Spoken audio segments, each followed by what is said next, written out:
చనిపోయిన రాజేశ్వరి దేవికి దహన కార్యక్రమాలు మొదలు పెడుతూ ఉంటారు. ఇక మొత్తం రెడీ చేసిన తర్వాత ఇక మిగతా కార్యక్రమం మీరు చేయండి, తన భర్తగారైనా మీరే చేయాలి అని చక్రధర్ని ఉద్దేశించి మాట్లాడుతూ ఉంటారు. అక్కడ ఉన్న కాపరి అయితే దాంతో చక్రధర్ అలాగే అవని అయితే చాలా బాధపడుతూ ఉంటుంది. తన చేతిలోనే ఇలా జరిగింది అనేసి ఇక చక్రధర్ అక్కడ నుండి వెళ్ళబోతూ ఉంటాడు. తన మిగతా కార్యక్రమాలు తను చూసుకోవడానికి ఇక కాపరి చెప్పినట్టుగానే చక్రధర్ చేయబోతూ ఉండగా అప్పటి వరకు బాధపడుతూ ఉన్న పల్లవి అయితే చక్రధర్ అలా ముందుకు వచ్చేసరికి ఆ కార్యక్రమాలన్నీ చేస్తాడు తనే అని తెలిసి ఆగు అని చెప్పి గట్టిగా అరుస్తూ ఉంటుంది. నువ్వు ఈ కార్యక్రమం చేయడానికి నేను అస్సలు ఒప్పుకో, మా మామ అస్సలు ఆత్మ శాంతించదు, నువ్వు చేయకు అని చెప్తే అది కాదు పల్లవి విను నా మాట అంటే ఏమి చెప్పుకు మీరు మీకు ప్రేమ కోసం ఎంత తల్లడలింది, చనిపోయినప్పుడు కూడా మీకోసమే తను ఆరాటపడింది, మీకోసమే పోరాడే తను ఇలా చనిపోయింది, తన ఆత్మకి అసలు శాంతి ఉండదు, మీరు ఈ కార్యక్రమాలన్నీ చేస్తే నేను అస్సలు ఒప్పుకోను, చనిపోయిన తర్వాత కూడా తను ప్రశాంతమైన జీవితం ఇవ్వాలని నేను అనుకుంటున్నాను, అందుకే మీరు చేస్తే నేను అస్సలు ఒప్పుకోను అని చెప్పి గట్టిగా అడుగుతూ ఉంటుంది.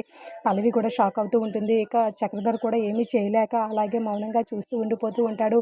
ఇదంతా మీ వల్లే జరిగింది, నా మామ నాకు దూరం కావడానికి కారణం మీరే, ఇప్పుడు కూడా తనకు ప్రశాంతంగా ఉంచనివ్వరా, ఇప్పుడు కూడా తనకు నరకం అనుభవించాలని మీరు అనుకుంటున్నారా చెప్పండి అని ఏడుస్తూ పల్లవి అయితే బాధపడుతూ ఉంటే చక్రధర్కి అయితే ఏం మాట్లాడాలో తెలియక అలాగే మౌనంగా చూస్తూ ఉండిపోతూ ఉంటాడు. ఇక అక్కడ ఉన్న అవని కూడా ఏమీ చెప్పలేకపోతూ ఉంటుంది. పల్లవికి అయితే తన బాధలో అర్థం ఉండడంతో తను కూడా మౌనంగా ఉండిపోతూ ఉంటుంది. అవును ఇదంతా మీ వల్లే జరిగింది, ఇప్పుడు మీరు ఇదంతా చేయడానికి నేను అస్సలు ఒప్పుకోను, మీరు మా మామ దగ్గరికి కూడా రాకండి, మీ నీడ కూడా తన మీద పడడానికి నేను ఒప్పుకోను అని చెప్పి గట్టిగా తెగేస్తుంది. మరి పల్లవి అన్న తర్వాత ఎవరు రాజేశ్వరి దేవికి దహన కార్యక్రమాలు చేస్తారు వచ్చే ఎపిసోడ్ మిస్ కాకండి. Like the video.